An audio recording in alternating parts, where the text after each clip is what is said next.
Mesdames, Messieurs, bonsoir et merci d'avoir pris ce rendez-vous de l'information. Dans les titres de ce soir, la conférence épiscopale du Bénin a rendu public les actes du colloque du 25 avril 2024. Nous en parlerons dans ce journal. Conférence de presse hier du ministre de la Santé au Centre hospitalier international de Calavi. Il a annoncé la date de la réception provisoire du CHIC. Nous en parlerons dans un instant. Hors de nos frontières, un forum international sur la vaccination s'est déroulé hier à Paris en présence de nombreux chefs d'État africains, dont le président sénégalais Diomaye Faye. C'est tout pour le sommaire. Vous gardez votre position pour le développement de ce journal.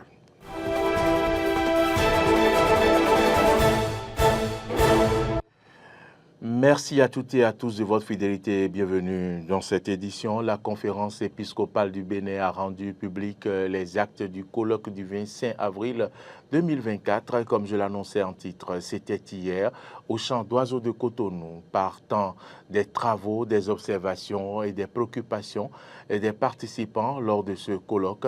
La conférence épiscopale du Bénin a formulé 8 recommandations. Ces recommandations vont à l'endroit du peuple, des autorités religieuses, mais aussi à l'endroit du gouvernement et de l'Assemblée nationale. Suivons ici un extrait des dites recommandations lues par le père Éric Okpaïcha. Il est secrétaire général adjoint de la conférence épiscopale du Bénin. La conférence épiscopale du Bénin invite 1. Les autorités religieuses et traditionnelles à continuer à jouer leur partition pour le maintien de la paix, le consensus et le vivre ensemble afin d'anticiper sur les éventuels risques de conflits pré- ou post-électoraux susceptibles de perturber la quiétude des Béninois et des Béninoises ainsi que celle de tous les étrangers vivant parmi nous. 2. La SEB invite le chef de l'État à renforcer le dialogue et la concertation avec toutes les parties prenantes au processus électoral en vue de solutions consensuelles aux diverses préoccupations découlant de l'analyse scientifique du Code électoral du Bénin par les divers experts qui se sont succédés lors du colloque. 3.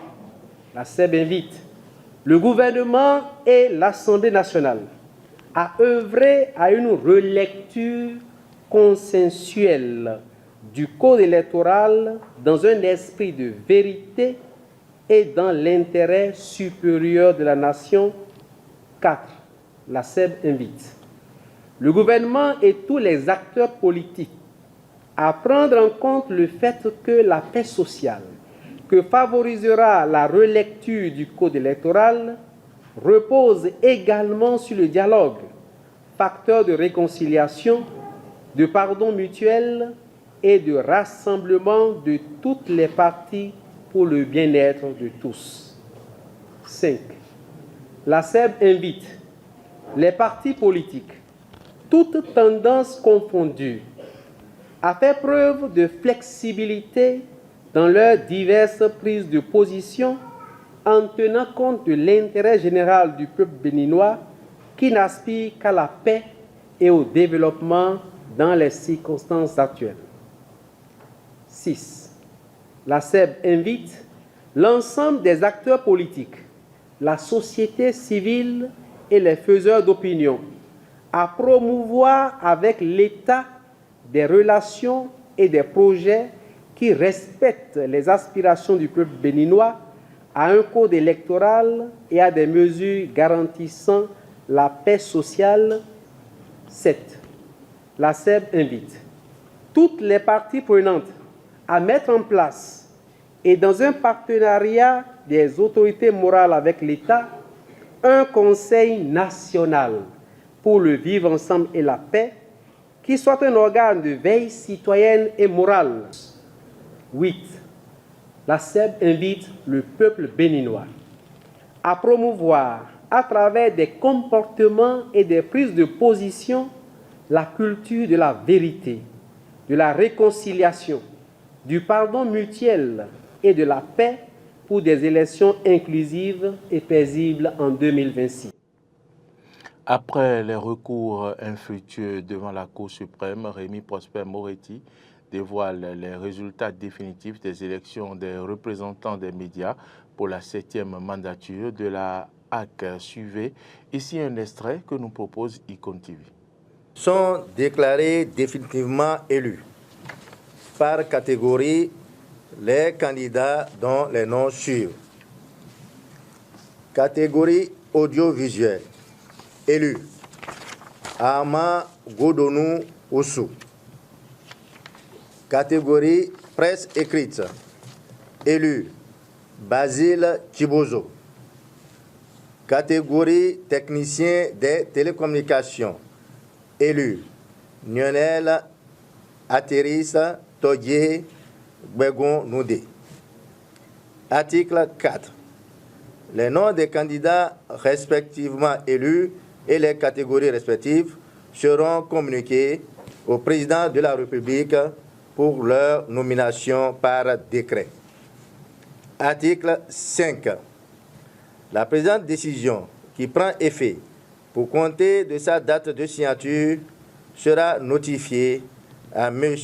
Ama Godonou Oussou, Basile Chibozo et Lionel Asseris Todje Begonoudé. Elle sera publiée au journal officiel, fait à Cotonou le 19 juin 2024. Ont signé le rapporteur Fena Ahokanou Bagidi, le président Rémi Prosper Moretti. Ont siégé Rémi Prosper Moretti, président. Fena Ahokanou Bagidi, premier rapporteur. Mohamed Ali Marcenet Amidou Kamaro, deuxième rapporteur. Brassien Rafiou Salami, membre. Mariana Domingo, membre. Torso Marcenet.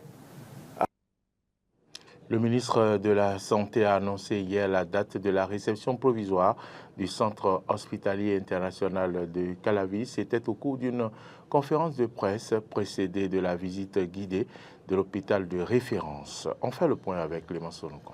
Le Centre hospitalier international de Calavi, en abrégé CHIC, va recevoir son premier patient avant la fin de cette année. La réception provisoire du joyau est attendue pour la fin de ce mois de juin.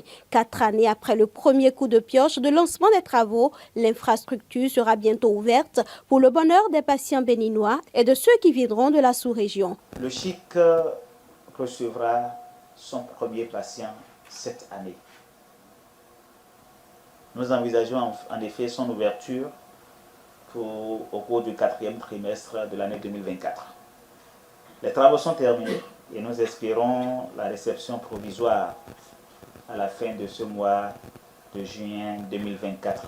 Dotés d'un plateau technique de dernière génération, ce sont les pathologies les plus graves nécessitant les interventions les plus lourdes qui seront prises en charge au Centre hospitalier international de Calavi. Avec plus de 430 lits, le CHIC est le plus grand hôpital du Bénin. Le CHIC, pour le présenter, est le plus grand hôpital du Bénin et sans doute, sans aucun doute, l'un des plus grands et les mieux équipés de la sous-région.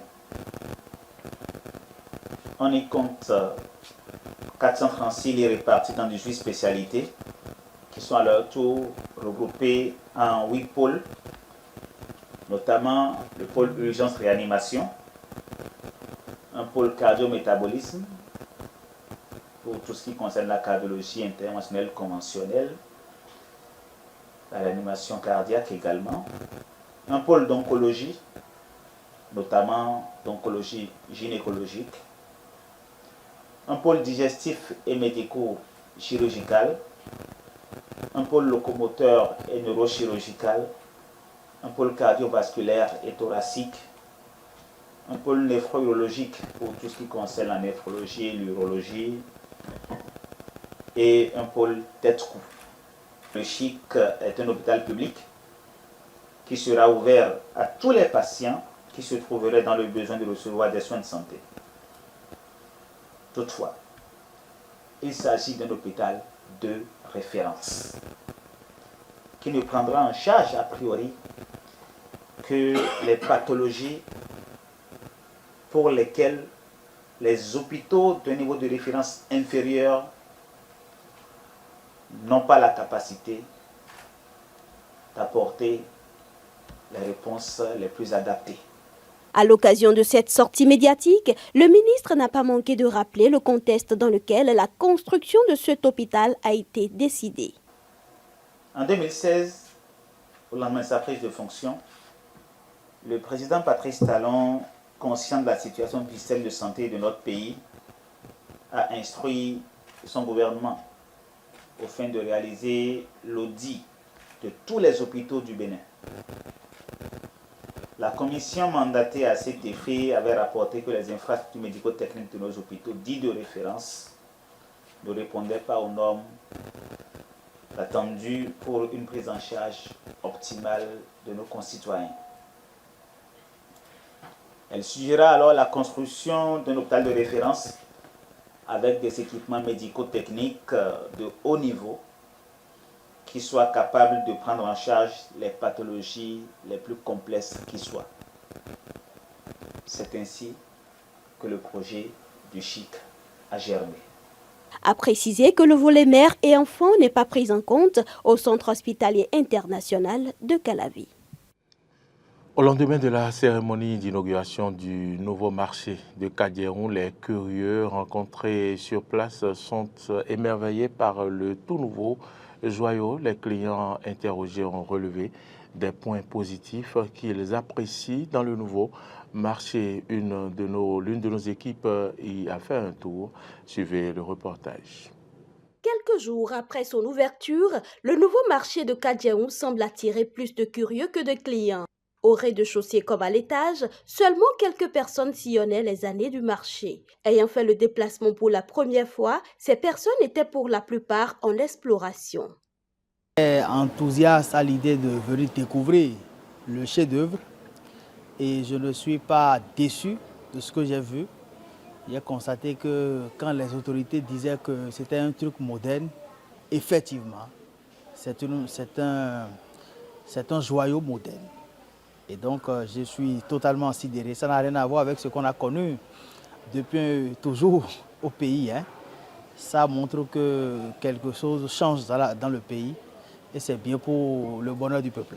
Juste faire un tour pour voir ce qui se passe ici. Nous avons vu que vraiment, il n'y a rien à dire. Il n'y a rien à dire.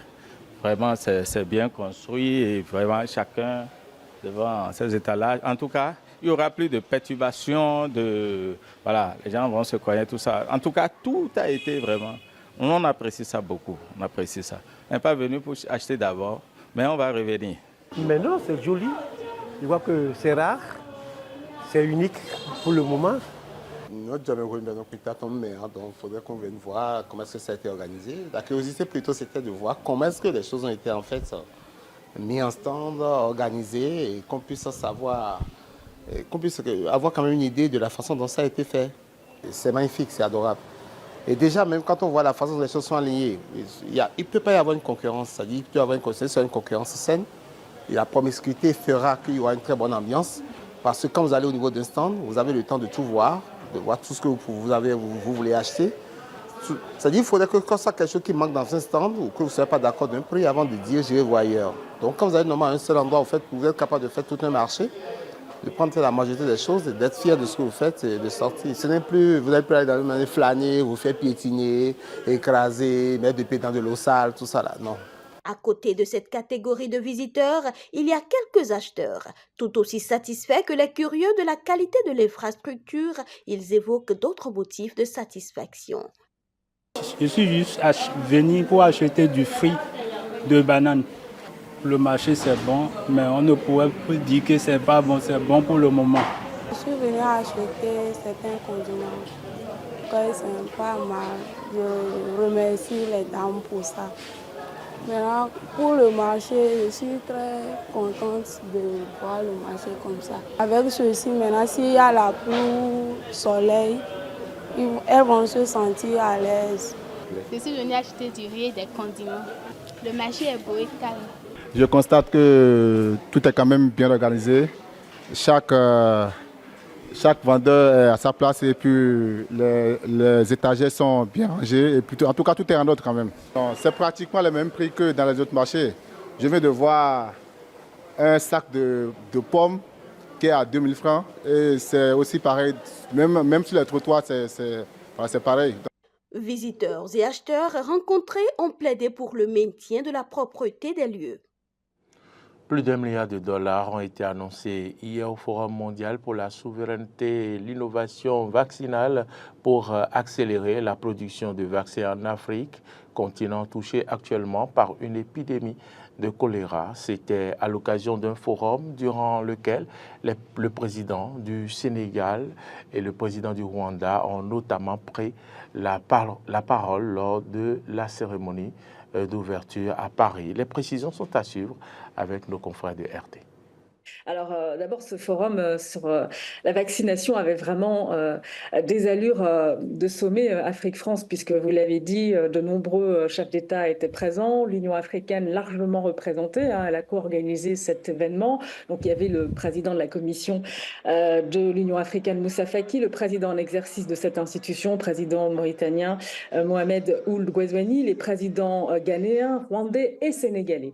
C'est un forum en tout cas qui est tombé à pic pour Emmanuel Macron, qui est l'hôte donc de ce rendez-vous, dans un contexte de rejet de la politique africaine de la France au Sahel et en Afrique plus globalement. Alors c'est vrai que la vaccination c'est un sujet important, mais l'essentiel était vraiment ailleurs pour Emmanuel Macron. La France est en perte de vitesse en Afrique et en ce moment elle peaufine sa stratégie pour maintenir une influence, maintenir une présence militaire française en Afrique de l'Ouest, en Afrique centrale, au Gabon. Il y a cet événement, mais il y a eu d'autres événements qui se sont déroulés et un événement particulier qui est quand même important dans le cadre de la relation Afrique-France, c'est la venue récemment du président de la transition du Gabon, Brice Oligui Nguema, qui s'est hissé à la tête du Gabon à la faveur d'un coup de force militaire et la France soutient aujourd'hui le Gabon. Il faut dire que Paris négocie en ce moment une réduction de ses effectifs militaires en Afrique avec le Gabon, mais également d'autres partenaires, y compris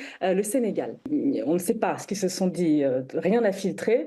Alors effectivement, on l'a vu sur Diomaye Faye à l'Élysée, sur le perron de l'Élysée, accueillis par Emmanuel Macron, et ils ont déjeuné ensemble en présence du ministre des Affaires étrangères français Stéphane Séjourné, qui a participé donc à ce forum sur la vaccination.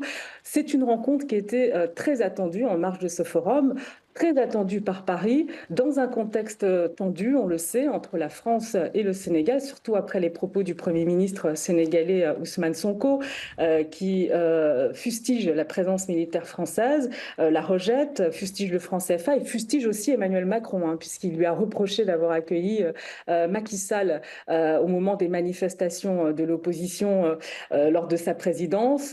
Il a donc reproché l'attitude d'Emmanuel Macron et donc rien n'a filtré sur cette rencontre aujourd'hui. Alors c'est peut-être une volonté du camp sénégalais, une volonté de discrétion dans ce contexte, et c'est quand même significatif que la situation est quand même tendue et que les choses risquent d'être quand même difficiles pour la France, notamment sur cette question de la présence militaire française au Sénégal, où la France maintient actuellement 350 hommes et elle veut réduire ses effectifs à 100 militaires. Madame, Messieurs, c'est par cette information que se clôture cette édition. Merci à toutes et à tous de l'avoir suivi. L'information continue sur nos différentes plateformes, YouTube, Facebook et Twitter, et sur notre site internet www.benen-eden.tv. Ne ratez pas les rendez-vous importants de ce week-end. Ce soir déjà à 21h, le forum des rédactions. Demain, le jardin des